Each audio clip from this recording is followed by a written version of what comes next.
Is your company working at a large job site where you have to manage power cables and hoses? NEC and OSHA regulations require that power cables, welding leads, SO cords, and hoses to be elevated off the ground to prevent electric shock and tripping hazards. Non-compliance can lead to serious safety risks, lawsuits, and OSHA fines reaching as high as $160,000 per incident. Traditional wooden or metal cable trees are unsafe. Metal conducts electricity, and wood can be conductive when wet. RubberForm has your solution. Our portable electric cable support towers are a patented, 100% American-made solution using recycled rubber to eliminate this potential safety concern.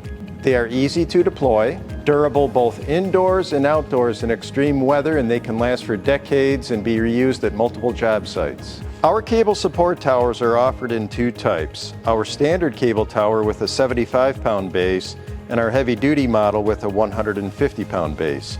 Both models have a 100% recycled rubber base, a telescopic fiberglass pole that extends up to 10 feet in height, and a non-conductive cable antler that will support up to 100 pounds of cable load.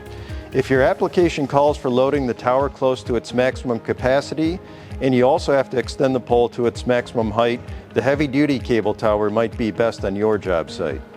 Common job sites where you might use portable cable support towers are construction sites, especially with the wave of data center construction underway, industrial and manufacturing facilities, shipyards and ports for managing power cords and welding leads in wet, high-risk environments, oil, gas, energy sites, mining operations, warehouses and distribution centers, and event and staging sites such as concerts and festivals.